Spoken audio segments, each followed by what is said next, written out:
Why not cross by boat CH007? Wedding tragedy stop. A young girl's crisp voice came from the wedding palanquin. The wedding procession had already reached the Hugashan Valley. The vast valley seemed silent, save for the wind and the rustling of the trees. Although the surroundings appeared peaceful, hidden in the shadows were the deadly agents from both sides, waiting for the new emperor to make an appearance. A hunt was about to begin. The procession did not stop. A matchmaker, standing behind the palanquin, asked Nanny through the curtain, "Madam, why do you want to stop the palanquin? The snowstorm is fierce in the valley, we should hurry and get through it. I need to relieve myself." Nanny answered pitifully.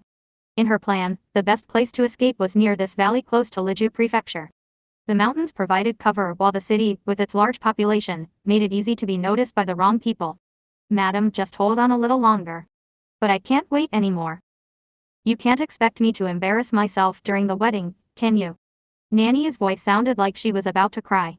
The matchmaker hesitated. Nanny sat in the palanquin, gripping the dagger hidden in her sleeve. This was the weapon that Shay Shan had left behind after he rejected her. It had become her courage at this moment. She was just waiting for the matchmaker to agree, and once the palanquin stopped, she would rush out and run without looking back. The matchmaker did not respond, but the palanquin stopped. The procession outside became eerily quiet.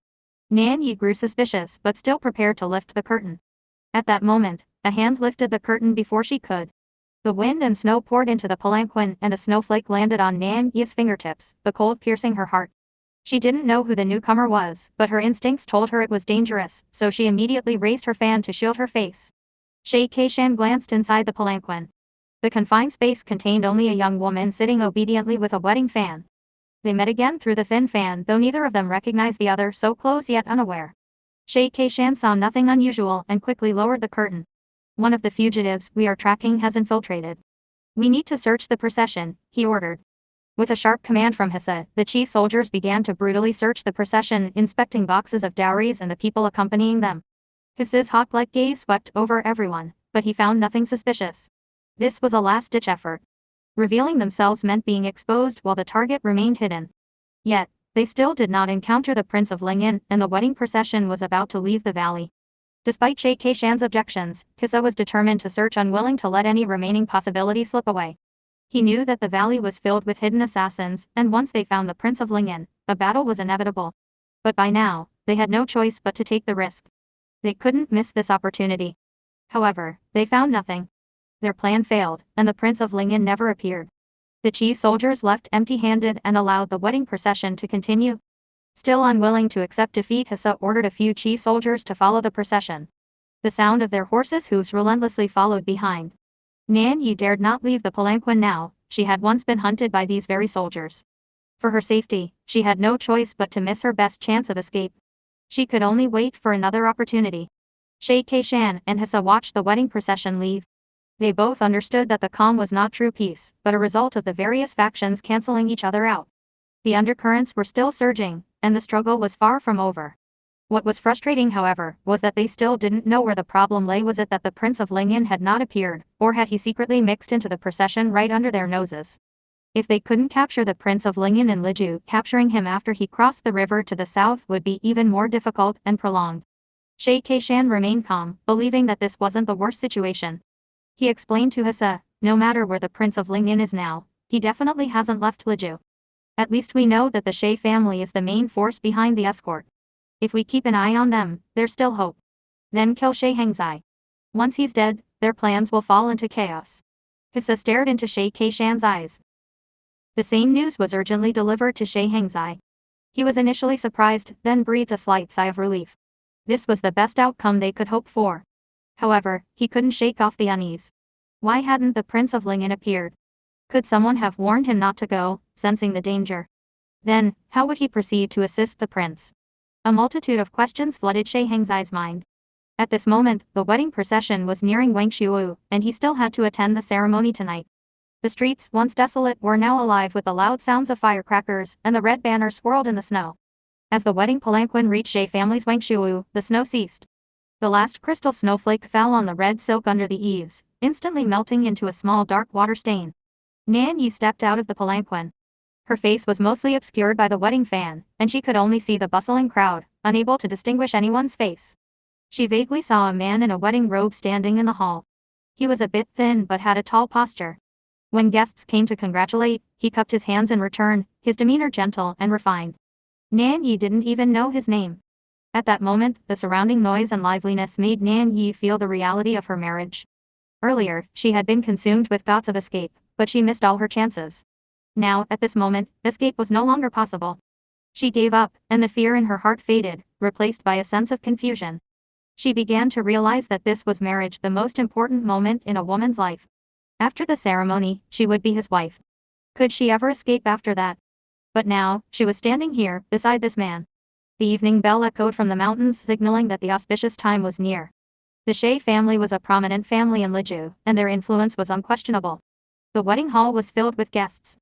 However, there were also a few Qi spies who had blended in, one posing as a Shea family servant, and another pretending to be a wealthy merchant from the city. They blended into the crowd without attracting attention. The two exchanged a glance, ready to execute their plan to eliminate Shea Hengzai. At that moment the butler outside shouted, "Governor Huang has arrived." Along with the Liju governor Huang Yankun came Shea Keishan, and several Qi soldiers. Many of the people present didn't know who Shea Keishan was and whispered to each other about this unfamiliar man. They were curious why the Liju governor was so courteous to let him enter first, and about the Qi soldiers accompanying him.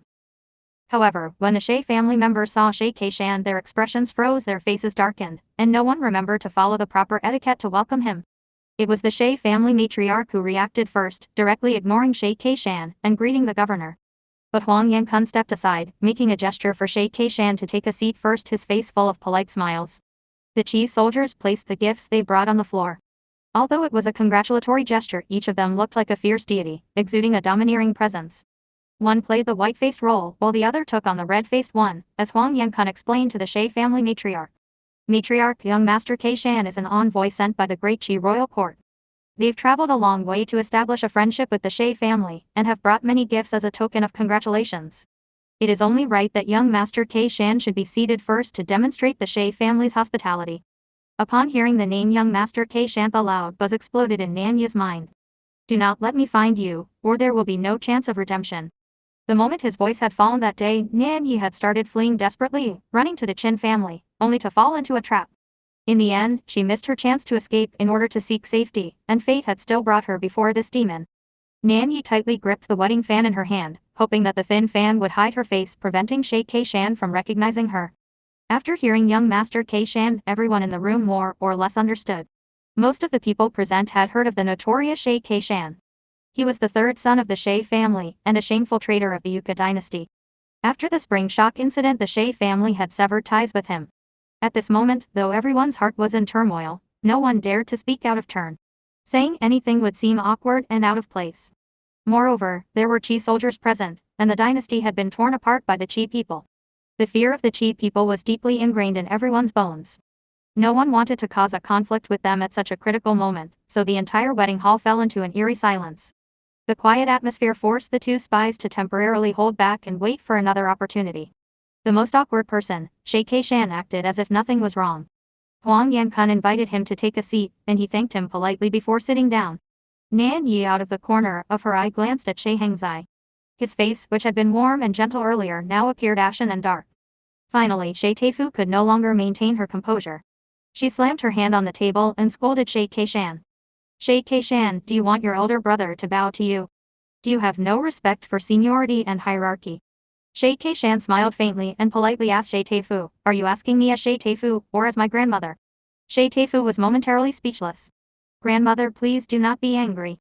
It is an honor for the great Qi to wish to form an alliance with our Shea family. Let us continue with the ceremony. We cannot delay the auspicious time. In the end, it was Shea Hengzai who, with a calm demeanor, eased the conflict. He glanced at his brother, and for a moment, their gazes met.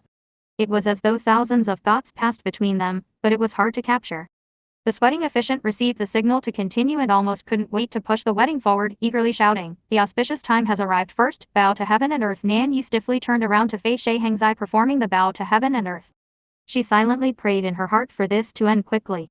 Second, bow to your parents. Nan Yi bent at the waist and rose, the pearls and jade on her head softly jingling. Then, as she lifted her head, her gaze involuntarily slipped past the edge of the fan and landed on Shea Keishan, who was sitting amidst the crowded hall. Her eyes met his, those eyes cold as a deep pool. At that instant, the noise and bustle of the room seemed to vanish. Despite the snow having stopped, a bone-chilling cold rushed into Nanyi's chest. She was caught in his cold gaze. The bloodstains splattered across the snow, the questions of life and death.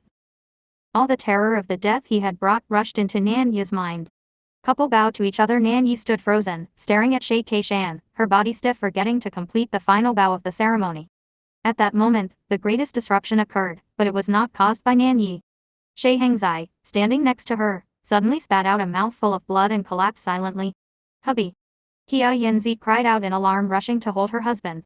The wedding hall erupted into chaos. Nanyi, who had been standing beside Shay Hengzai, was pushed to the edge while everyone surrounded the fallen Shay Hengzai. Shay Keishan also stood in surprise. There's an assassin.